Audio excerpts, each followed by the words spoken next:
Fala, seus Drumetti, está começando mais um programa, mais um episódio, como vocês estão vendo, né? Esse é o quarto episódio no novo estúdio. Estamos começando aqui, meu amigo Baltar tá aqui já me ajudando, auxiliando.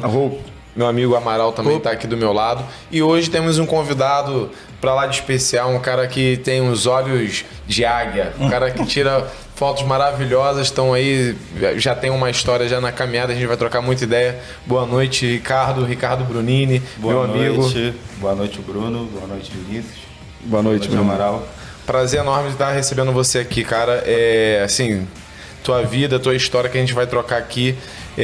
Mas antes de mais nada, quero começar para agradecer os nossos patrocinadores. Antes da gente começar nosso bate-papo aqui com o nosso convidado para lá de especial, quero agradecer ao Resenhando, ao Rodrigo, ao Macarrão, que nos ajuda aí. Também tá aqui o QR Code, né, para você entrar lá.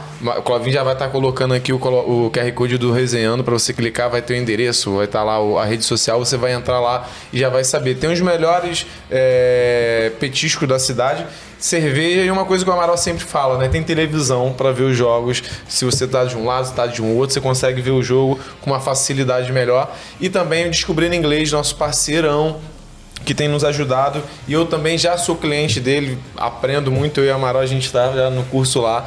Inclusive, tem aqui o desconto que a gente já também está usando, que é os 10% durante toda a mensalidade. Você pode utilizar ele de janeiro a dezembro, você vai ter lá os 10% de desconto. E o Descobrindo Inglês, você aprende inglês de uma forma mais tranquila, mais extrovertida, com os professores atenciosos, com material bacana, de uma forma mais fácil de aprender. O inglês na sua vida é importante, né, Ricardo? Pô, se você quiser alcançar a carreira internacional, o inglês e o visto de suma até para tirar foto também, né? Para aprender a mexer no lance. É tudo. Então, antigamente até sim, mas hoje está bem atualizado as câmeras, então ela já vem bacana. Em português. Então, o Descobrindo Inglês está aqui com desconto. Também quero agradecer ao Emerson, da Ateliê de Inglês, vai estar subindo aqui, tem os melhores queijos, melhores... Ateliê de Minas. Eu falei o quê? Ateliê de Inglês. Tá botando o Emerson lá na... Fala Mines, né? Mines. Ele tá botando o Emerson. Ele botou o Emerson já multinacional. Eu tô falando da Ateliê aqui, tô lembrando dos patrocinadores. Agora o agradecer ao Emerson, né? O Ateliê de Minas, que tem os melhores queijos, melhores geleias, melhores... Tem as linguiças também bacana, queijos que são premiados. E você vai clicando aqui no QR Code dele, você também acompanha a agenda dele lá. Das feiras que ele participa, que você pode dar experimentadas nos queijos também. Só tem ele, né? Exatamente. Camarão que vende queijo, como diz o amigo Baltar. E também fazer aqui um anúncio para você que quer participar, quer estar presente na final da Libertadores. Você que conhece a Superbet 88, você vai clicar aqui no QR Code ou entrar em contato com a gente, você vai estar participando da promoção. A promoção é o seguinte, você vai jogar um jogo de R$15, óbvio, né? Com aquele dinheirinho que não vai fazer falta. Você vai fazer com esse QR Code aqui ou entrar em contato com a gente. Você vai entrar, vai fazer um jogo de R$15 ou mais. Você vai estar participando já a ter direito a passagem, hotel e entrar no Maracanã, ver a final da Libertadores com a companhia do Drumetti completo que vai estar lá. E vocês sabem, né, que o Flamengo vai estar lá provavelmente. Então a gente vai estar lá junto. E é isso. Você vai clicar aqui, qualquer coisa só chame a gente lá. E também quero agradecer ao nosso novo parceiro que está com a gente aí, que é a Academia GAN, do nosso parceiro Alessandro GAN. E a gente vai estar trazendo mais novidades aí, a QR Code está aqui, a gente vai estar bolando novas promoções, novas coisas vão estar acontecendo durante o próximo mês, os próximos meses até o final do ano. Mas é isso, gente. Começar agora a nossa conversa. E siga a gente nas redes. Siga a gente aqui nas redes. Tinha que dar esse retorno, mas tinha que dar. Completo. É um monte de coisa acontecendo, a gente tem que lembrar de tudo. Siga a gente lá no Instagram, siga a gente no YouTube. Nosso canal, segue lá, toca o sininho para você também que não viu os últimos programas, a gente também deixar esse recado. Todos os programas, os novos convidados, a gente fala de algum programa, então assiste lá os programas que a gente já gravou, que a gente tá nessa caminhada aí para você conhecer a história do Drumetti. Então vamos lá, Brunini, passando esse início, vamos falar um pouquinho da sua vida, mas antes das fotos. Antes de ser o Ricardo Bonini. Antes de ser o Ricardo Bonini. Porque de ser o Ricardo... uma curiosidade muito grande, que poucas pessoas sabem que o meu nome não é Ricardo Bonini, né? Eu já tô ligado. Você já sabe, porque você já me conhece há muito tempo, mas o Ricardo Bonini surgiu de uma necessidade de profissionalização, né? Só que antes eu não era tão profissional. Então eu usava o nome de identidade, depois eu passei por Ricardo Bonini, mais uma etapa que eu vou acompanhar a cronologia e vai chegar um momento de chegar e falar. Fechado. Então, para começar, eu queria falar um pouco, para tu abrir um pouco mais da tua história aí, antes de ser fotógrafo, antes de começar antes de pensar em entrar nessa área de fato, mas quando você entrou ali na faculdade, eu lembro que te conheci cedo, né? Tem bastante tempo, e eu lembro do tempo que você começou a fazer doce para vender, uma coisa que a gente até comentou pouco antes de começar o programa, tu começou a fazer... muita verdade. O doce veio antes da foto ainda, né? Porque, na verdade, viver de arte é muito difícil. Eu sou fotógrafo, mas a fotografia é uma arte. Então, desde muito pequeno, sempre tive a necessidade muito de trabalhar e estudar. E a gente, quando é adolescente, a gente não tem muito discernimento do que a gente quer fazer, nas nossas escolhas. A gente não tem a maturidade que a gente tem hoje. Hoje eu tenho 30 anos, que se eu tivesse a cabeça de hoje, antigamente, ia ser fantástico. Só que, infelizmente, não é assim. O mundo não é de fantasias. Então, eu vim de uma família muito humilde e eu sempre via necessidade de vencer na vida por algum caminho, ou sendo empresário, ou estudando. Eu não me vejo blogueiro, eu não me vejo sendo famoso, porque eu adoro estar atrás das câmeras, mas estar na frente das câmeras para mim é uma dificuldade enorme. Então, eu precisava seguir um caminho para, entre aspas, vencer na vida, né? Ser alguém. E até então eu sempre gostei de foto, mas você trabalhar com foto é muito complicado porque você tem três barreiras enormes. Primeiro, viver de arte, que é muito difícil. Seja você cantor, seja você músico, seja você dançarino, seja você fotógrafo, seja você filmmaker. É muito difícil porque é um mercado muito fechado. Então, até você entrar, demora um tempo.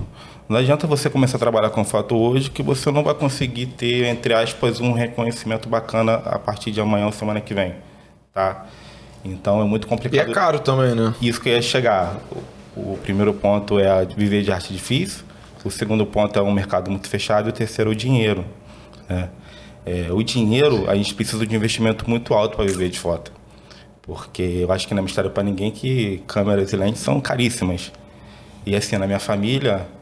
Uma família da minha avó que veio do Nordeste, analfabeta, que veio para o Rio de Janeiro viver como empregada doméstica. A minha mãe tendo que ser pai e mãe junto, para criar 2 filhos. Tipo, era inimaginável viver de foto. Tipo assim, era uma coisa impossível. Por mais que eu gostasse, a minha realidade era completamente outra. Então, lá para os meus 17, 18 anos, eu comecei a frequentar a igreja católica. E lá eu conheci uma das 3 pessoas mais importantes da minha vida que fez ser o Ricardo Bonini que é hoje. Que foi o Vitor Tatagiba. Acho que você conhece, não sei se vocês conhecem. Ele é um fotógrafo de grande nome hoje no ramo de parto.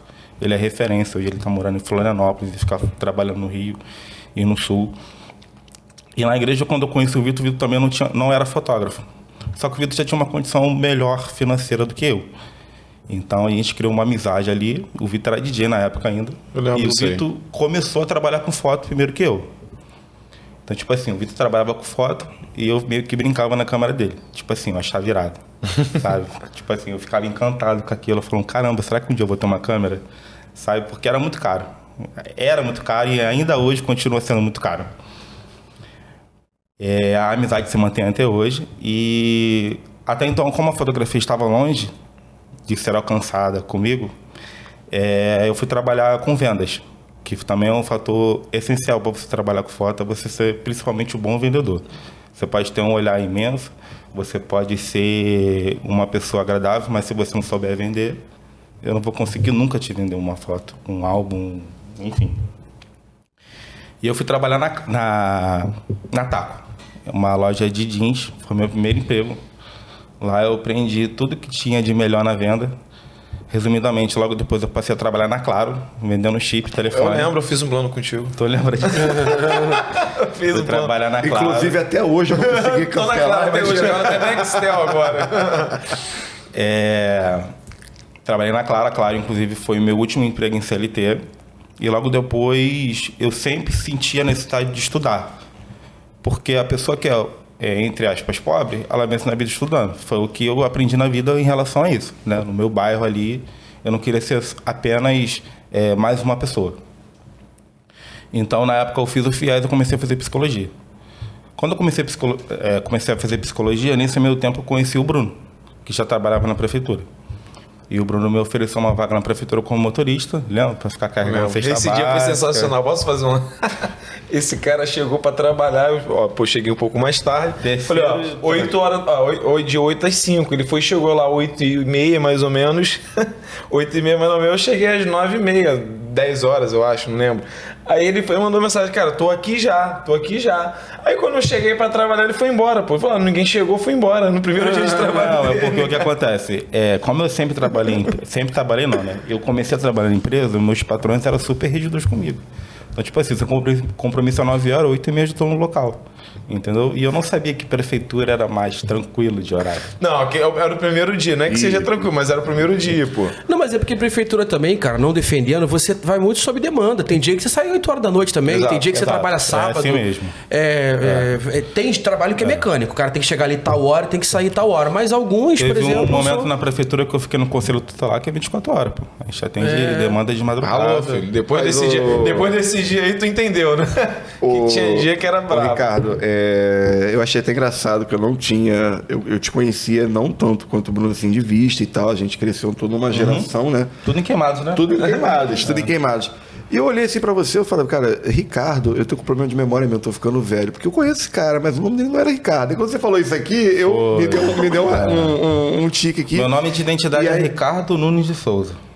Mas aí vocês já vão entender por que eu tive que adotar o Bruno. Não, mas é que eu quero chegar no ponto contigo do principal foco que você falou, é que você já estava no cenário, você foi trabalhar fora, foi estudar em outra vertente, mas você nunca deixou de estar brincando com uma câmera. E isso a gente pega dos outros convidados, que a gente pegou vários, a gente tem campeão de jiu-jitsu, a gente tem dublador, até político, que falaram assim, o próprio Semente, que o rapper, falou assim, eu fiquei, por exemplo, do Semente, eu fui pra lá pro estúdio e eu ficava lá. Eu não tinha trabalho, eu não tava ali pra cantar, mas eu tava lá, porque a hora que alguém olhar, fala assim, aquele menino, o que é aquele menino? Ah, ele quer cantar, vamos botar ele pra cantar. A Júlia falava a mesma coisa. Ela viu lá a inscrição, ela foi, fez e começou a fazer o esporte dela. Isso. E você falar dessa parte da câmera só mostra isso, que... Desde o começo eu tinha... Você não adianta só ficar em casa sonhando. Exatamente. A gente tem que falar... Porque você não abandonou a fotografia. Você buscou outros meios para chegar nela, mas você sempre teve paralelo nela ali, né? Sempre foi... O trabalho sempre... O prazer e o trabalho, né? A fotografia é tipo o prazer e o trabalho. Né? Porque, tipo assim, a gente não tem noção das palavras que saem da nossa boca, né? E, tipo assim, eu sempre falava, tipo, eu vou ter uma câmera, eu não sei como.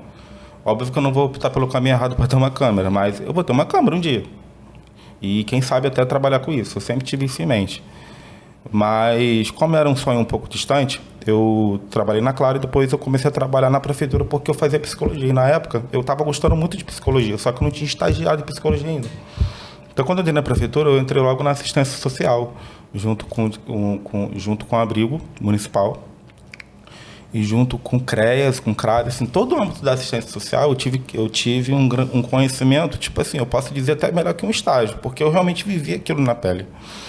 E a partir do momento que eu, fazendo psicologia, e eu via toda a realidade daquela população, eu já não conseguia lidar com aquilo. Foi a primeira situação que eu fiquei assim, pô, isso não é pra mim, sabe? Porque é uma realidade muito, muito dura, sabe? Eu reclamava... O período da prefeitura pra mim foi muito importante porque eu amadureci, tipo... O que eu não amadureci em 20 anos, eu amadureci o tempo que eu fiquei trabalhando para a prefeitura de Queimados. Porque a gente não tem noção de como as pessoas realmente passam fome, sabe? Eu ficava carregando cesta básica, tipo, pessoas que estavam sem se alimentar, ou as crianças se alimentando, às vezes, comendo um só, tipo, por dia, sabe? E como eu era motorista, na prefeitura, eu ficava pulando de áreas e áreas. Então eu ficava um pouco no abrigo. Crianças violentadas, crianças abandonadas. Eu cheguei... Tu lembra disso, Bruno? Eu cheguei a achar uma criança no valão. Foi. Tu lembra? Que eu liguei pra Dora. Cara, o Ricardo tem muita história. É muita história, porque eu não lembro. Desse dia. Cara, e a política... Eu lembro. A gente sabe que tem fome no Brasil, né? Mas a política faz você entrar na casa. Exato. A gente vive uma bolha. Eu fui uma vez em dois lugares que eu nunca vou esquecer na vida. Que foi ali na Chatuba de Mesquita. E você passa na beira da linha ali, você sabe que pra direita ali tem a Chatuba. Só que, pô... Você entra um pouco, tem o campo do Brasileirinho, aquelas ruas largas, não sei se vocês sabem do que eu tô falando. Irmão, mas eu fui em 2 locais que eu nunca vai... Infelizmente, não tem como eu desver, né? Mas parece que é pra te ensinar. É isso que o Ricardo falou. A política, às vezes, dá essa oportunidade de você sair da bolha e você ver. Não é que te falaram, não. Eu fui numa casa que você tinha que abaixar pra entrar. A casa era 1 metro abaixo da rua. Rua não, um beco.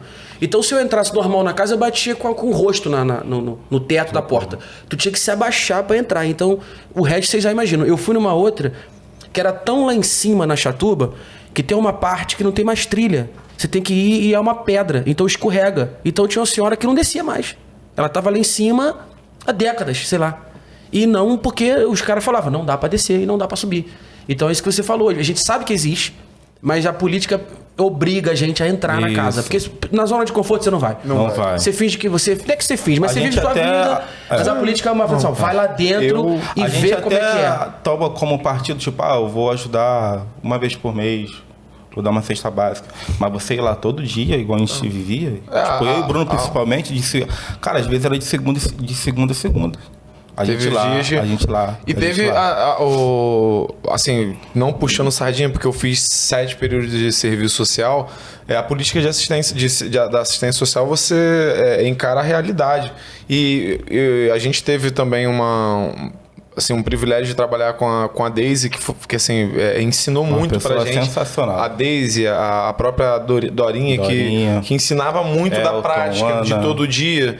A própria Ana de viver a assistência. E o Ricardo também, nesse período, porque tem cada história. Essa história também foi muito louca, que é o... Eu tava dirigindo com um golzinho, carregando cesta básica junto com a assistência social. Porque antes da pessoa receber a cesta básica, ela precisa passar por um processo de cadastramento, que se não me engano, é o CAD único, fazer o sumário, formar... Ver se realmente a pessoa tem necessidade de receber uma cesta básica. E uma dessas visitas, tipo assim, muito lá dentro, tipo, pra vocês terem uma ideia, o prédio do Valdariosa nem existia ainda. Eu tava tá velho, né, cara? Ali perto do Valdariosa tem um valão que você chega nos prédios e tem um rio ali. E eu passando ali, beirando aqueles rios, já tinha moradores morando beirando o rio. E tinha uma criança que, tipo assim, se eu não chego naquele momento, Deus que me livre e guarde, aquela criança tinha morrido afogada. Então eu entrei em desespero. A assistência social ficou estagnada. Tu não viu? Em desespero. Eu vi a criança. Então eu parei o carro e fui resgatar a criança. Foi quando eu mandei mensagem no grupo, na época já tinha um WhatsApp, a gente tá velho, mas nem tanto. E relatei toda a situação. Mandou um corvo lá pra assistência.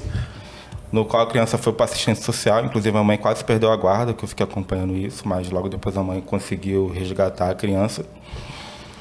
E eu fiquei pulando. Aí eu fiquei um pouco na assistência, fiquei um pouco no conselho tutelar. Lembra que eu dirigia a Kombi?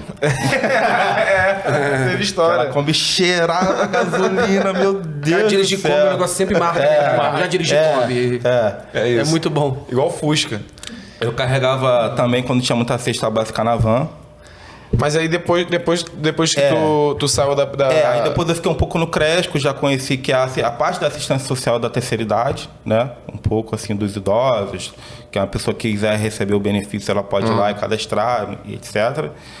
E logo depois eu tranquei a faculdade. Eu falei, a psicologia não é pra mim, eu não vou conseguir lidar com isso.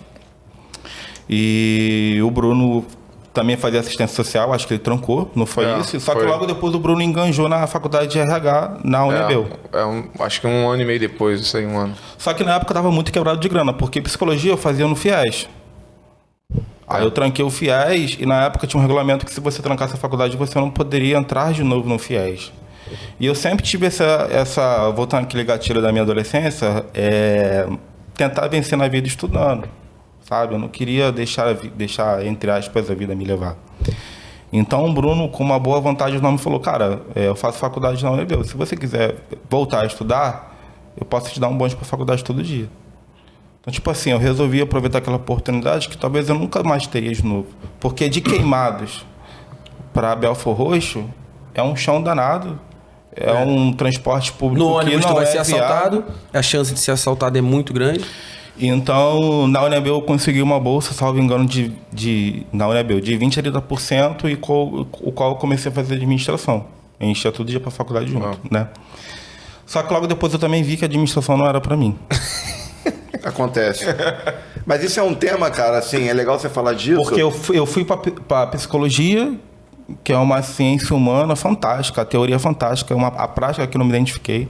A administração de cara eu já disse que eu já vi que não era para mim por causa da matemática, do cálculo. Eu sou de humanos, eu não sou de ciências. Então eu tive novamente, eu não sei se frustração é a palavra certa, mas eu vi, caraca, eu não consegui algo que eu me identificasse, mano. E a fotografia sempre estava ali naquele pé de orelha, pé de orelha, pé de orelha. Mas nesse tempo tu já estava fazendo foto já na noite? Como que tava? Então, isso que eu vou comentar. Um pouco antes de trancar a faculdade, eu passei uma dificuldade financeira muito grande. Foi quando eu comecei a fazer doce para complementar a minha renda e me ajudar a pagar a faculdade. Então, eu fazia bem casado, que eu amo bem casado, só que eu senti uma falta no mercado que a gente não vê vendendo bem casado, em lugar nenhum. Você só vê bem casado em casamento. E ruim. Eu falei isso agora, é ruim. Com cheiro de ovo. Que dificilmente eu acho um bem casado. Gosto de velho. Então era bonzão, né? E eu conseguia fazer um bem casado ok. Levinho, tipo assim, não era bonzão, mas era um bem casado que, tipo assim, a pessoa comia e falava, nossa, que bem casado bom, onde foi feito? Quem fez? Aí quando eu falava que era eu, tipo assim, era a minha renda extra do mês. Ganhava 150, 200 reais por mês e pra mim, porra, era muito dinheiro. Então aquilo ali pra mim era o suficiente pra me ajudar a pagar a faculdade de administração, porque eu não poderia fazer FIES. O Bruno me ajudava me dando carona. E era um complemento de renda quando sobrava o fim do mês, eu pegava pra mim, eu ajudava em casa. Enfim, mas logo depois eu também tranquei a administração, fiquei um tempo sem estudar. Nesse meio tempo, voltando um pouco ao Vitor, o Vitor era DJ e o Vitor depois começou a trabalhar na noite na balada. E o Vitor explodiu no momento, trabalhando com foto, ao ponto que ele ficou sem agenda, sem como atender os clientes, as casas noturnas. E o Vitor já sabia que eu tinha uma sensibilidade muito boa para foto. Então, chegou um determinado momento que ele falou, pô, Ricardo, no momento ainda era Ricardo Nunes, falou assim, pô, Ricardo, Ricardinho, eu não estou conseguindo mais atender alguns clientes, eu vou acabar ter que deixar para lá algumas casas. Para não deixar para lá, você quer começar a trabalhar com foto? Foi a partir daquele momento que minha vida mudou de lá para cá. Porque eu não pensei em 2 vezes. Só que eu já tive uma dificuldade, tipo, eu não tenho câmera. Aí o que ele fez? Não, você pega a minha e vai lá, até você comprar uma sua. Então, com uma câmera dele emprestada, era uma Nikon D90, eu comecei a tirar foto. Eu não sabia tirar foto direito, porque uma coisa é você pegar a sua câmera e fazer uma foto amadora do seu cachorro, dos seus pais, da sua mãe. Outra coisa é realmente você fazer um produto que venda. Tipo, caraca, a foto maneira, eu vou contratar esse cara. Tipo, eu não sabia.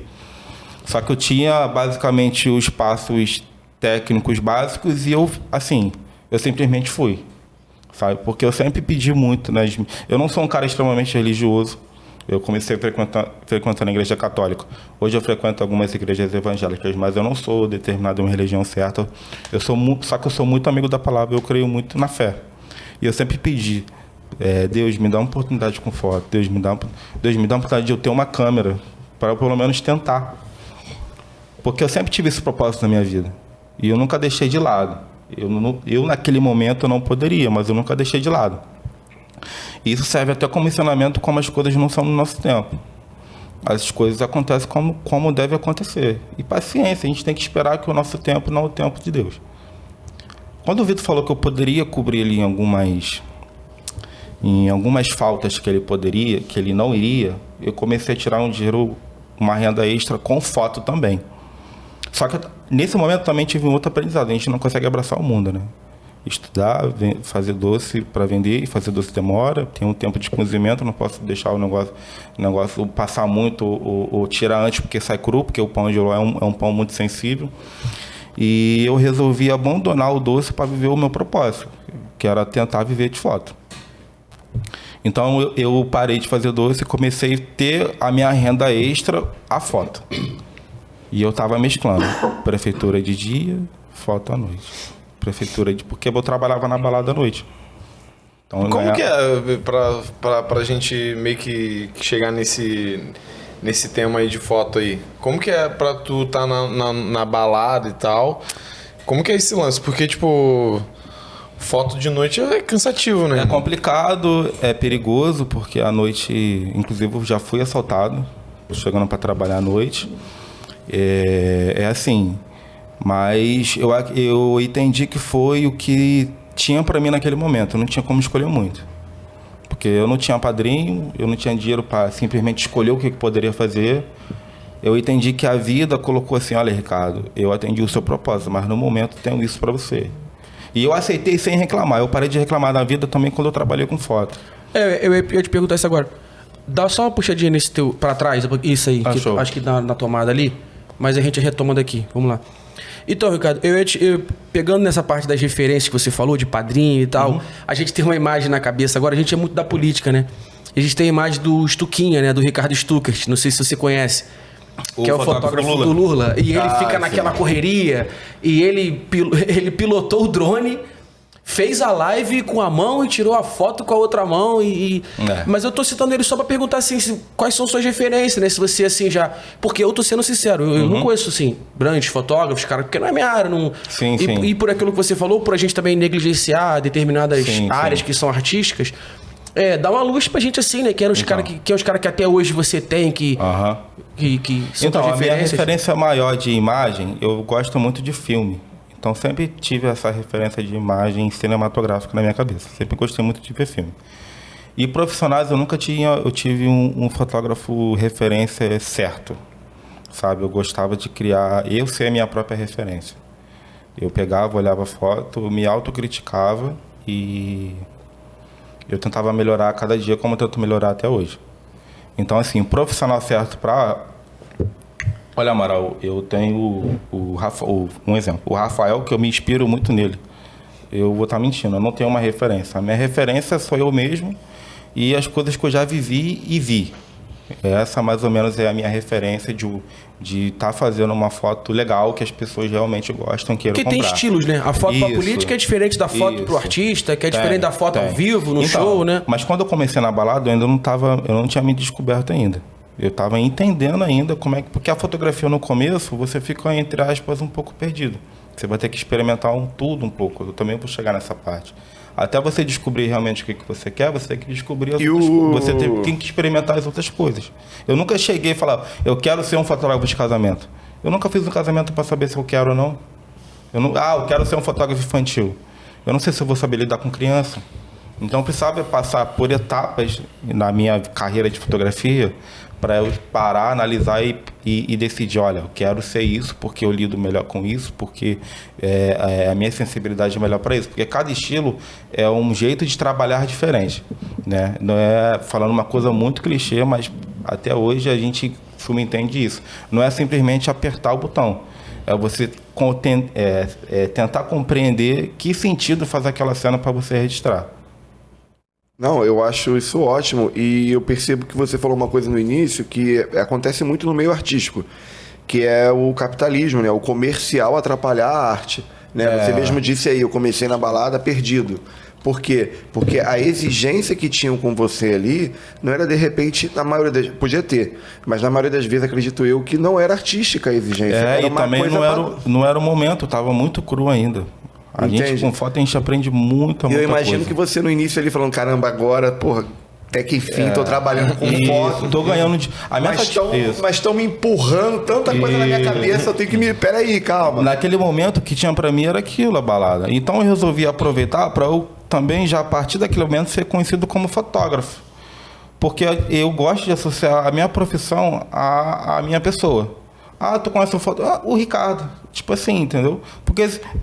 Eu, naquele momento, se eu não tivesse aceitado uma fotografia de balada, talvez hoje eu não seria fotógrafo. Sim, sim. Então foi a oportunidade que eu tinha naquele momento, não tinha escolha. Viveu o meio, como eu a gente falou. tive a oportunidade de viver de foto. Mas no momento, Ricardo, tem uma balada para você. Você quer começar a partir de agora ou você quer esperar uma nova oportunidade? Talvez a nova oportunidade não chegaria. Nem venha, né? Nem venha, Essa é a grande questão. Então, quando eu comecei a trabalhar de foto, eu parei de vender doce e comecei a viver de foto. Na época, eu ganhava R$40. Eu, tipo assim, eu ia uma vez na semana. Então, eu tinha salário da prefeitura, da SEMAS, e tinha a noite como o extra. Logo depois, eu fui fazendo um bons relacionamentos. E como eu sempre trabalhei com venda, eu comecei a me tornar uma pessoa desenrolada para fechar trabalho. Então, comecei fotografando uma casa de show nova, chamada Armazém de Samba. E eu comecei a ter a maldade em não olhar simplesmente a casa, mas sim o empresário. Porque o empresário, geralmente, ele tem várias casas de show. Não é dono daquela casa de show só, apenas. Então, eu falei, pô, por que eu fotografar só o Armazém se eu posso fazer o Gregos? Que hoje não existe mais. Aí eu fui procurar quem era o dono do Gregos. Ah, mas por que, além do Armazém do Gregos, eu não posso estar fazendo um Lalu? Ah, eu fui atrás do dono da Lalu. Então, tipo assim, eu fui atrás na intenção de criar conexões. Então, a minha estratégia era essa. Chegou um momento que eu fiz relacionamento com 90% dos empresários da cidade. Eu estava fazendo simultaneamente 7 casas de show na noite. E eu vi que a prefeitura para mim já não fazia mais sentido. Porque a prefeitura para mim, eu entendo que foi um aprendizado para eu realmente quebrar um pouco, entre aspas, o meu ego para saber de onde eu vim, para eu saber a realidade do próximo, para eu aprender a nunca mais reclamar da vida. Porque depois que eu via aquelas pessoas naquela situação de vida, e com aquelas vivências, eu nunca mais reclamei da minha vida. Né? Então, eu entendi que eu já estava ganhando um dinheiro considerável com foto e já era o momento de eu simplesmente dedicar a vida à fotografia. Então, nesse momento de construção, eu não conseguia fazer muita coisa, porque o fotógrafo, com o tempo, ele é um empreendedor, ele é o rede social, ele é o pré-atendimento, ele é o durante o atendimento, ele é o pós-atendimento. E ficava muita coisa para eu fazer sozinho. Então, eu sempre tive aquele gatilho de, preciso estudar além de fotografar. Só que eu não conseguia estudar. Então, eu decidi dar uma pausa nesse meu estudo e simplesmente me entregar à fotografia. Nisso de balada, foi, se eu não me engano, entre 2014 e 2015, eu vivi de balada cerca de 3 a 4 anos. Até que eu meio que... eu ainda muito perdido fazendo foto de balada, eu tive uma crise existencial com o meu próprio trabalho. Porque no começo era tudo maravilhoso, porque para mim era novidade, eu estava começando a viver de foto e para mim foi maravilhoso isso. Foi um sonho realizado. Posso dizer com toda certeza do mundo que eu tenho muitos sonhos na minha vida e um sonho de viver de fotografia se tornou realidade. Eu já estava vivendo há 4 anos de foto e eu meio que me perdi. Eu tive uma crise existencial de que eu não estava mais me conectando com a balada. E eu perdi o sentido da fotografia. Né? Eu estava sendo muito escravo do dinheiro. E o outro aprendizado que eu tive nesse meio tempo com a vida é que a gente nunca pode ser escravo do dinheiro. Porque eu comecei fotografando por amor, depois eu sempre quis ganhar mais e mais. E eu virei escravo do dinheiro, eu tive uma crise existencial. E eu fiquei perdido nisso. Eu confesso que eu fiquei, caramba, não me conecto mais. Balada é um ambiente, entre aspas, pesado. Se você não estiver no clima, você não fica no clima de balada. Uhum. É um ambiente que pessoas terminam relacionamento e vão pra balada. Pessoas estão brigadas, vão pra balada. Eu não curto a balada há muito tempo. É uma energia tá pesada. Energia completa. Prefiro o barzinho, cara. Eu não sei. Aqui na mesa aqui, quem gosta muito é o Amaral. O Amaral tá sempre na noite. E balada mesmo que eu digo é boate. Não é um barzinho que você vai não, prefiro bar. Música alta. Entendeu? Agora, ô Ricardo, é legal você estar falando sobre isso, você colocar esse detalhe sobre o escravo do dinheiro, porque muitas pessoas que têm sucesso na sua carreira, eles falam isso e muita gente não vê lógica, porque acha que o dinheiro vai resolver tudo. Não resolve. Não resolve. O dinheiro... Eu vejo vários falando isso. Cara, eu sigo a minha vida, trabalho com o que eu amo, dinheiro é detalhe. Aí tu fala, mentira que dinheiro é detalhe. Mas realmente, o dinheiro ele vai vir, porque você tá fazendo uma coisa que você ama e tal. E aí, cara, eu queria entrar essa crise existencial que você teve, deixou abalada. Vamos seguir, falamos de queimados. Agora vamos falar um pouco do atual, né? O Ricardo hoje, fotógrafo profissional, um fotógrafo que a gente sabe hoje que tem um trabalho reconhecido, né? Não só por entidades, mas também por famosos, por empresários. Hoje sim, não vou dizer, mais uma vez, o dinheiro que isso dá de retorno é detalhe, mas o que eu estou vendo aqui é o reconhecimento do teu trabalho, do que você veio aprendendo com foto. Fala hoje do Ricardo atual, assim, desse trabalho hoje teu mais recente, essa correria. Aí você às vezes deve ter um lapso de memória assim, porra, há tantos anos atrás eu tava ali tirando foto do Gregos, hoje eu tô aqui tirando foto de uma coisa mundialmente famosa, sabe? Assim, fala um pouquinho sobre isso. E sobre o teu primeiro convite, assim, né? A furada de bolha que você viu assim.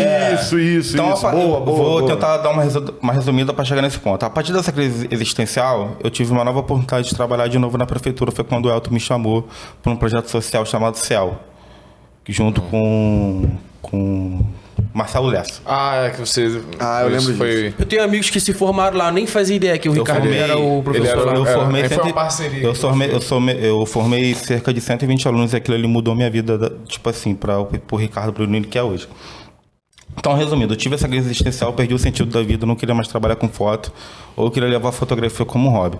Então, a partir daquele momento, o Elton, numa bela semana, me ligou, ele falou, pô, tô com um projeto legal aqui, tal, precisava muito de você, porque confio muito no seu trabalho, queria que você desse aula para crianças carentes, jovens e crianças carentes, do nosso município, a parceria da SEMAS com a Prefeitura de a parceria da SEMAS com a Secretaria de Cultura através da Prefeitura.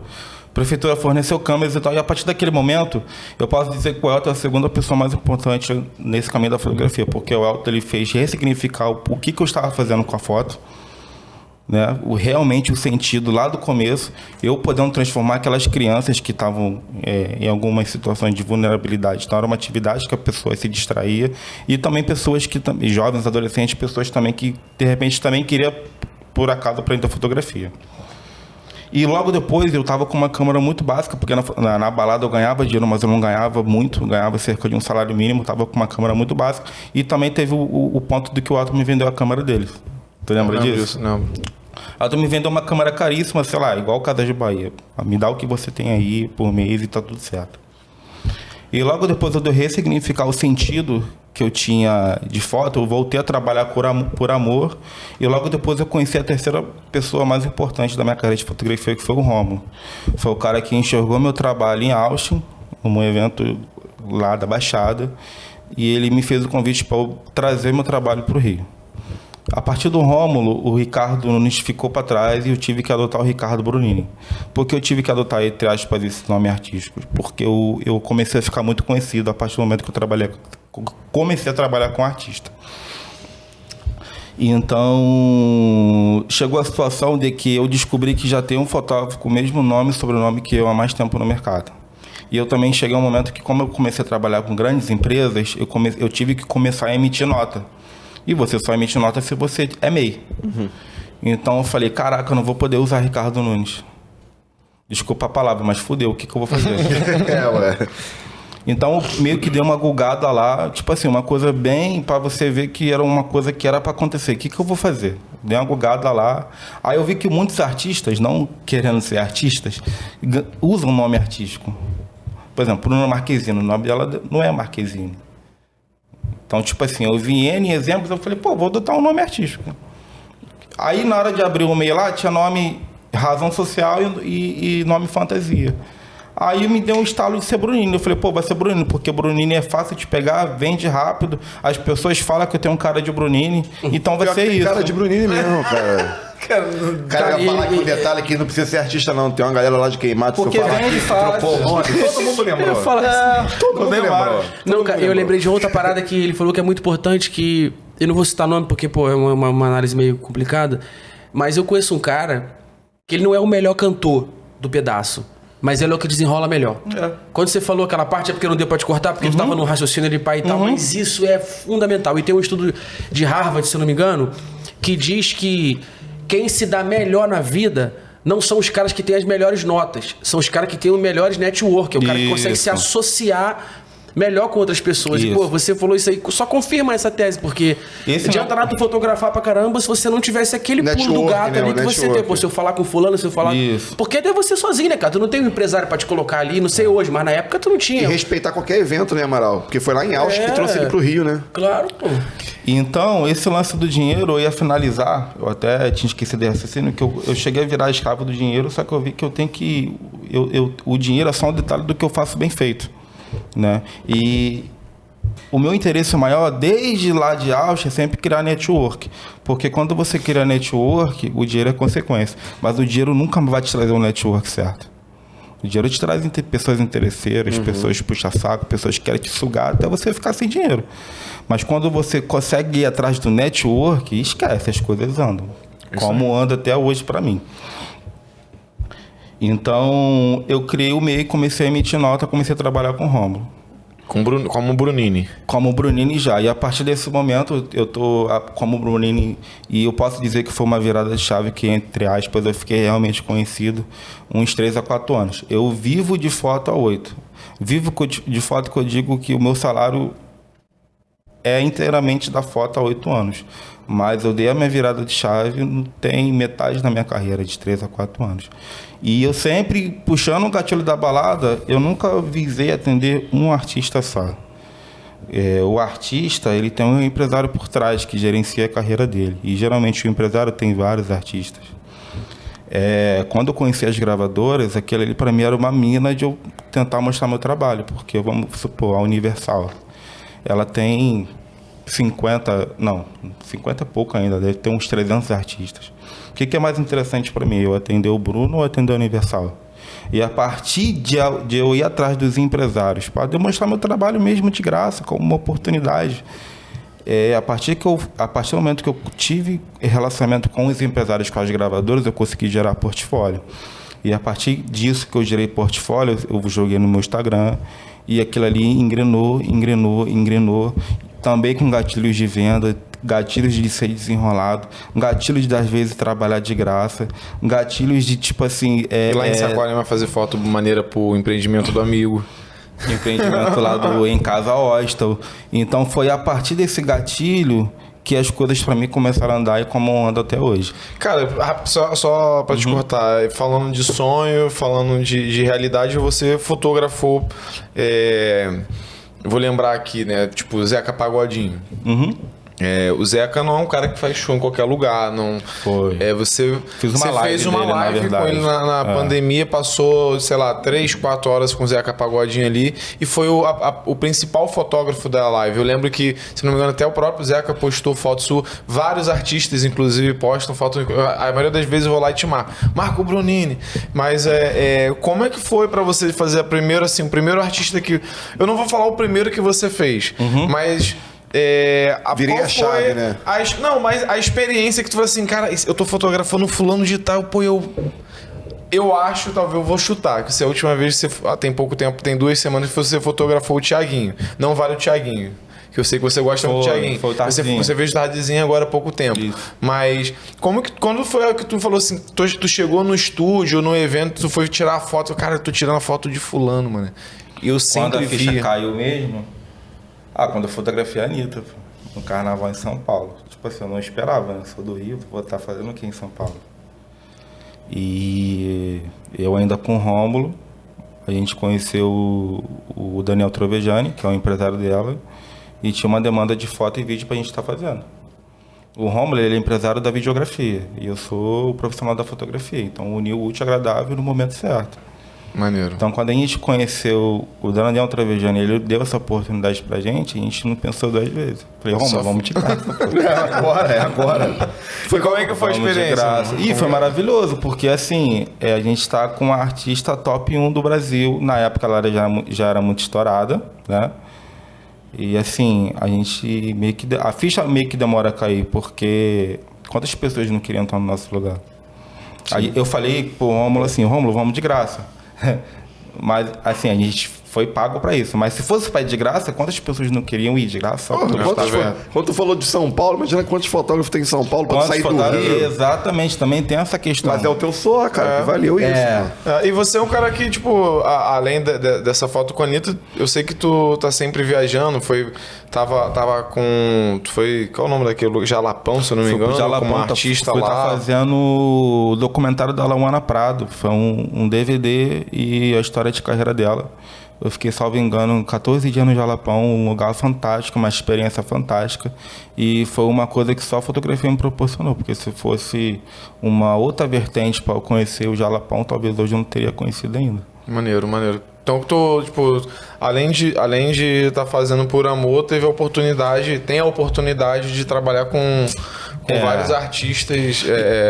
E a partir do momento... Experiências, né, únicas. E a partir do momento que, entre aspas, tive a virada de chave, eu criei um propósito comigo mesmo de nunca mais cair nos mesmos erros que eu tive.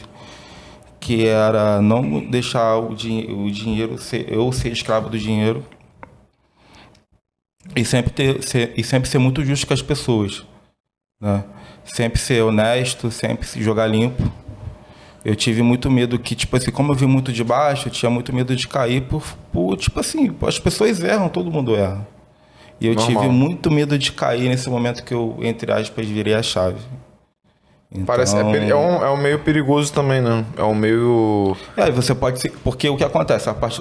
Da mesma maneira que você conhece o empresário tem um leque de artista para você atender, se você se queima com esse empresário, você nunca mais trabalha com essas pessoas e as pessoas se comunicam. Eu digo disso de as pessoas se comunicar porque até hoje eu dou muita oportunidade para as pessoas trabalharem comigo ou eu dou dicas pelo Instagram mesmo. Minha caixa às vezes lota de tanta gente. Como é que você fez essa foto? Cliente que você usou? Eu postei a foto de Thiaguinho com aqueles reflexos. Muita gente pergunta, gente, como é que você fez aquela foto? E tipo, eu não ligo de compartilhar conhecimento, porque a partir do momento que você planta, as coisas voltam. Eu não tenho interesse em empreender conhecimento. Eu digo, eu falo, eu tenho um coração aberto para falar como é que eu fiz e tipo assim, eu não tenho esse ego.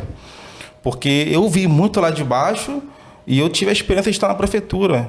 Então, a partir dessas experiências que eu tive na minha vida, todo aquele nariz e pé, todo aquele ego que, de repente, eu poderia ter, se cai por terra. Entendi. E, Ricardo, tem aquele... Não digo nem o artista que você quer trabalhar, porque também tu é profissional, hoje tem teu tamanho, dá a impressão que tá até cavando, né? Mas, assim... Um trabalho que você tem vontade de fazer, não digo trabalhar com uma pessoa, mas sei lá, fazer um filme, trabalhar no exterior, trabalhar com teatro, sei lá, tem alguma outra coisa que você almeja, assim, um próximo passo? Então, eu tenho vontade de atender alguns artistas que hoje ainda é possível, mas é muito difícil. Eu até já comentei com a minha esposa isso, que eu tinha muita vontade de fotografar a Marília Mendonça. Eu tenho muita vontade de estar fazendo, se tiver de novo, a turnê do Sandy Júnior. Meu sonho de estar fazendo. Maneiro, nostalgia pura, né? E professor? Pra mim são irados essas pessoas. E eu também tenho vontade de fotografar fora. Eu acho que é um sonho até meio clichê de qualquer pessoa que trabalha com arte é ir para fora do país e demonstrar seu trabalho. Eu tenho também essa vontade ainda. E a parada para fotógrafo é Hollywood também, igual para cinema e para tal, ou tem outros? Depende, porque o que acontece? Como hoje eu trabalho mais com artístico, e nessa virada de chave eu me identifiquei com o setor artístico, não é uma coisa exatamente cinematográfica. Cinematográfico eu uso mais quando eu vou fazer clipe. Que é filmagem, é iluminação, é diretor, é bem coisa de filme mesmo, claquete. Só que é música, é o ramo musical.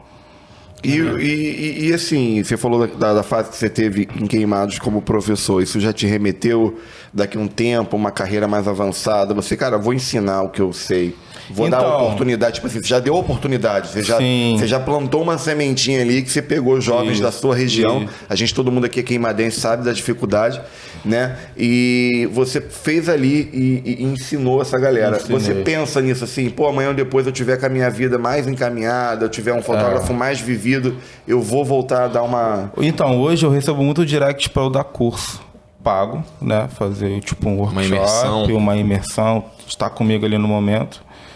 Então, eu confesso que precisa de um planejamento que, de repente, isso pode sair do papel de, vem aprender com o Brunini. Legal. Legal, pô. Ficou até bom, ficou bom. Já tem um slogan, né? Já salva o IG. Tem o Botini, né? Tem o Botini, agora tem o Bruninho. Foto. Aproveitar que o Pablo tá E tem a questão também, tipo assim, eu tenho vontade de ir mais pra frente, porque nesse momento eu não consigo abraçar o mundo igual eu comentei no início do podcast, mas eu também tenho vontade também de voltar também com o projeto social, porque eu tenho amizade com pessoas do projeto até hoje. Tem legal. pessoas que trabalham comigo que eu ensinei lá atrás. Cara, a gente já mencionou o céu aqui em outros programas, porque eu moro no São Roque, Clovinho também, e é um lugar que era muito violento. Quando eu cheguei na faculdade, que eu falei que eu morava em Queimados, cara, tu não mora no São Roque não, né? Porque tinha aquela coisa. E ali, eu vou repetir tudo que eu falei no outro episódio, mas é porque isso é muito necessário, cara. Naquele projeto ali, não sei se você tem essa informação, era previsto uma cabine de polícia ali. Não tenho. Era previsto uma cabine, só que veio aquela quebradeira do Estado, com fulano preso, o sucessor preso, o sucessor do sucessor preso. Não teve a cabine e acabou com a violência assim mesmo. Acabou com a educação. Com a cultura, com a educação, com a iluminação, com movimentar. Com essa informação. Eu conheço pelo menos umas 10 pessoas que fizeram esse curso de fotografia que eu nem sabia que era contigo, mas que, pô, tiveram a vida impactada, né, mano? Tipo assim, as pessoas, elas infelizmente caem na vida do crime por falta de educação. É uma coisa, tipo assim, meio básica, só que as pessoas não enxergam isso. Então, tipo assim, o curso ali foi uma forma de distrair e fazer o jovem ter acesso à educação. Talvez se eu não tivesse formado 120 alunos, eu não teria colegas de profissão hoje. Hoje eu tenho colegas de profissão que estudaram. Você ajudou. Que eu ensinei. Isso é, tipo assim, não tô falando por falar, não, isso é verdade. É um network, pô. Eu tenho colegas que, tipo isso assim, isso é a coisa mais pura, eu acho que é a coisa elementar do ser humano, mano. E foi ali passar uma mensagem pra frente, né, cara? Passar uma informação. O Castelano teve aqui no episódio passado, ele falou pra gente que ele colocou, tipo assim, eu tô falando ele colocou pra entender mais rápido, mas o pré-vestibular que ele ajuda a tocar, colocou 250 estudantes na universidade privada e 150 na pública. Pô, olha que incrível isso, cara colocou, ainda brinquei com a lista de Schindler pra ele, que no final o Schindler tem um anel, ele fala, pô, se eu vendesse esse anel, eu salvava mais duas crianças judias. Então, é isso, cara, você vai olhar pra trás daqui a pouco, vai dizer assim, pô, cara, o meu ali eu fiz, né? Eu ajudei a mudar a realidade daquela pessoa. Sim. Isso, tipo assim, isso é maravilhoso. Quando toda a turma que eu formava, eu ficava maravilhado com aquilo, porque eu nunca imaginei estar proporcionando isso para alguém. Porque até então, a fotografia para mim era uma coisa distante. E eu poder semear isso, irmão, pô, é incrível. Dar aula dá um retorno, né? É um retorno satisfatório. Eu passava o dia inteiro no céu e eu, tipo assim, eu não queria nem ir embora. E você, o Ricardo, assim, eu não quero... tem que lembrar, mano. Pensei que ele ia chorar, pô. O Ricardo eu achei também. O Ricardo tem uma situação... Pode ser, me emocionei. O Ricardo tá aqui, que o Ricardo é um cara super gente boa do coração, mas eu lembro de um... Cara, o Ricardo comprou uma moto. Ah, é? O Ricardo comprou uma moto. E ele comprou essa moto, não botou o seguro, foi indo pra casa, né, a Auxa ali e tal, pum, passou no quebra-mola devagar, viu uma carteira, pegou a carteira, viu que tinha um documento, foi pra casa. Chegou em casa, postou no Facebook. Não, rapaz, fui pra faculdade. Foi pra faculdade, postou. Que eu fazia administração na época. Foi meu primeiro veículo, porque como eu trabalhava na prefeitura, a prefeitura tinha meio com crédito pré-aprovado pra veículo. Tipo um consignado lá. Então eu falei, pô, vou ter meu primeiro veículo no meu nome, vai ser maravilhoso. Eu comprei uma moto. Aí vai terminar a história. Aí eu saio da prefeitura, passando ali, pra ir pro São Roque ali, eu esqueci o nome daquela principal ali da... eu acho. Em frente ao Lazareto. Em frente ao cemitério, aquela principal ali. Maria Metéria, Santa Rita. Que passa na igreja. Santa Rita. Achei a carteira e fui pra faculdade. Aí foi pra faculdade. Aí postei na faculdade. Postou na faculdade que tinha achado a carteira, papapá. Acharam o dono. Aí eu saí da faculdade. Ele saiu de lá de Belfor Roxo, o quê? Foi pra casa. Amanhã eu entrego. Não, pô, bom coração, não vou lá entregar agora. Vou lá. O cara tá precisando, porque tinha dinheiro, tinha documento. Ele entregou a carteira com dinheiro, com documento, com cartão. Aí entregou a carteira e foi pra casa. Chegou no caminho de casa, foi assaltado. Perdeu a moto no mesmo dia que ele pegou. Não, 3 dias depois. 3 dias depois que ele pegou. Eu peguei a moto no sábado, na sexta, foi assaltado na segunda. E mesmo... é tipo, sabe quem que eu lembrei? Joseph Klimber. E mesmo assim ele a vida testou ele mesmo. Eu lembrei de outra pessoa que não tinha seguro também. Vou tentar achar o post. Eu lembrei de outra exemplo pessoa. de perseverança. Eu lembrei de outra pessoa que não tinha seguro também. Não, o pior de tudo, ele chegou a semana toda a gente vendo o Ricardo lá triste. Não, era pra ter mas moto, ele ter não moto de reclamava, novo, não, né? cara. Não. Ele não reclamava, falava, não, a vida é isso. Ele ajudou uma pessoa. É porque eu sou muito conformista. E ele vai e foi indo, mas a vida é isso. Por isso que ele é uma pessoa de bom coração aí, tá tendo suas bênçãos aí no futuro. Não, se a gente tá rindo disso hoje, exatamente. Tá tudo certo. 2015. Aí, ó, 2015. Não sei se tem como mostrar pra câmera. Vê aí, ó, pra tu ver que não é caô. 2015 aí, ó. 2015 foi o dia que ele... É isso aí, ó. Teve gente pra caramba que compartilhou aqui, ó. Lê aí o texto. Amigos, fui devolver os documentos do rapaz e roubaram minha moto. É uma Phaser 250 placa e tal. E não recuperou, não. Ficou Tirei perdida. da concessionária sábado. Se alguém ver com. Pô, cara, foi uma tristeza. Eu tive. A gente tentou até fazer vaquinha, mas a moto. Ele tava tão zero. empolgado com a moto que ele queria desbravar, mas ele queria andar. Ele queria só ir pra casa. Carteira pisou. Ele entregou a carteira com dinheiro, com cartão, com Eu tudo. tive informações que a moto foi pra Japeri e assim, eu não a vida é dura. quis tocar essa frente, deixei pra lá. Não, E galera, eu quero agradecer demais, porque a gente já tá chegando no nosso fim. Passa rápido. Vou Passa lembrar rápido aqui, mesmo, caramba. lembrar você que tá conhecendo a gente agora pelo Brunini. Já clica aí, segue o nosso canal aí no YouTube, segue também a gente lá no Instagram.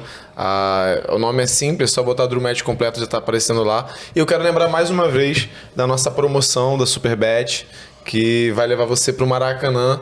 Só clicar aqui no QR Code que tá aparecendo, um joguinho de R$15, né? Não gastar orçamento, como eu já sempre falo, não gastar orçamento do mês. Se tiver R$15, já vai estar valendo já pra fora. 1,5 litrão. É, 1,5 litro. Só 1,5 litrão a menos. Só diminuir o litrãozinho. Vai beber um... Pega uma cracudinha. Boa. Você vai participar. Esse nome é meio complicado, mas o pessoal botou o nome, né? Eu só tô reproduzindo, né? Pegue Esse a garrafa chamada cracudinha culturalmente pelos brasileiros. Aquela Agora pequenininha. não vai ser cancelado. E você aproveitar Carioca aí... é fogo, né, cara? Não, porque, Ó, É muito louco isso, E cara. lembrando que você que tá fora do estado do Rio de Janeiro, a final da Libertadores vai ser aqui no Maracanã, no Rio de Janeiro. Mas você que tá fora do Rio de Janeiro... E do Brasil, porque estamos internacionais, tem pessoas de fora vendo a gente, pô. A gente tem que ver no regulamento Uma, mas aí. tudo bem, mas pelo menos tem uma. Vamos ver. Se a pessoa não estiver lá em Hong Kong, se for um negócio aqui Uruguai, Não, a gente Argentina, é né? América Mas fica Latina, mais- América Latina. Se a Fica pessoa não mais tiver... Se está nos Estados Unidos, atravesse para o México, porque a passagem é mais barata e a gente manda para Aí você. você vai chegar mais rápido aqui, você vai ter direito à passagem e também ao hotel para você dormir, né, no Rio de Janeiro e assistir a final da Libertadores com o Drumete. Quero agradecer demais, Ricardo, a tua vinda aqui. Eu que agradeço. Vamos sair daqui e molhar um pouquinho a palavra para a gente aproveitar essa oportunidade. Agradecer meus amigos aqui, Baltar Pô, e eu que Amaral. agradeço. Vou deixar esse finalzinho aqui para vocês terminarem e a gente termina com o Ricardo no final. Pode ser? Ô, Ricardo, obrigado aí, de verdade, cara, pela vinda. eu que agradeço, Amaral. Eu conheci só entre aspas, né? Eu conheci só o Ricardo, fotógrafo. A gente não teve contato antes, cara, mas é impressionante como um rosto, né? Um profissional tem tanta história por trás ali, tem tanto lastro. sim. Que a gente não imagina, né? Porque vê você quieto ali. Tua função já é ficar quieto mesmo, né? Você não é de falar muito ali durante o teu trabalho. E eu cansei de ver você trabalhando ali e a gente sempre fazia questão de chamar você, porque tu é uma referência, né? Mas assim, realmente a gente não faz ideia, às vezes, né? De quanta história que a pessoa carrega, cara. Então, parabéns de verdade, cara. Primeiro pelo teu modo de viver, né? Pelo teu jeito de ver a vida. Só dessa história da moto, você tira muito do que você é feito. E só de você falar uma coisa que também é muito importante, do que você se impactou com a realidade à tua volta. Tem gente que vive muita coisa e não aprende nada. E não velho. aprende nada. E não leva nada daquilo. Que você tu é um cara jovem pra caramba ainda, tem muita estrada pela frente. Que você consiga levar essa mensagem aí pra mais pessoas. Tomara que tu dê muito curso pra molecada aí. A gente entrevistou agora aqui no programa anterior, na semana passada, uma mulher periférica também que, leva conhecimento pra muita gente que normalmente não teria. Então, tomara que a tua mente brilhe bastante aí pra você poder abençoar outras pessoas com essa arte, cara, e principalmente com a tua história de vida, né? Porque a forma que você chegou, você estimula também muitos outros a chegarem. Então, mano, valeu mesmo. E marcar já uma próxima, porque... Já quero, pô. O tempo, uma hora é muito rápido. Valeu de verdade isso aí mesmo, Ricardo. Já começar puxando esse gancho. É intencional a gente fazer uma hora para conquistar o coração de todo mundo, tanto do convidado quanto de quem está assistindo. Show. Porque é um projeto que vai seguir. Entendeu? Hoje você, Ricardo, tá na família Drumetti, você já tem teu ingresso que eu falo que você não deixa quebrar não, qualquer churrasco nosso. Nada. Então, eu casei recentemente, eu tô mobiliando a minha casa ainda. Tô sem xícara na minha casa. Já tem uma, e aí, o Ricardo, eu tive um lapso de memória aqui, a gente tá ficando mais velhinho, e eu lembrei de um dia da gente com... Você é cabeludo, eu que sou careca aqui na história, da gente lá na Praça Nossa Senhora, em alguma campanha, alguma maluquice da vida política que a gente tinha quando a gente era novo, porque a gente sempre também foi muito limitado à realidade que davam pra gente viver ali da política. E é legal a gente, cada um numa visão, num momento, trabalhar nessa política, alguns às vezes mais privilegiados que outros, né, pela vida, mas que tava ali enxergando essa realidade. E, cara, como eu tô ficando até repetitivo em todo o programa falar que eu fico satisfeito no final do programa de ver que a gente está acertando a cada convidado que a gente traz. Ver a tua história de vida hoje, eu te conhecia como fotógrafo, como um entusiasta na questão da assistência social, entende? A gente não era próximo, mas a gente estava ali sempre vendo um ou outro nessa correria, né? Ali e tal. E eu acho legal eu fazer esse lapso de tempo, de lembrar dessa época lá, de você tirando foto nossa, a gente tudo novo, com camisa igual, fazendo algumas besteiras na rua, política, né? E hoje tá vendo, cara, o tamanho que você ganhou, e é por isso que você não recuperou tua moto. Porque foi basicamente Deus ali falando, cara, tu não tem que andar de moto, não, tu tem que tirar foto. A tua bênção não é a moto, a tua bênção vai chegar já. Então, assim, eu acho que a tua história tá sendo muito bem escrita, entendeu? Parabéns pra você mesmo, cara. E já a gente vai entrar pra fazer um cursinho de foto contigo também. Vambora, tô dentro, pô. Nossos fotógrafos amador aqui tá difícil, entendeu?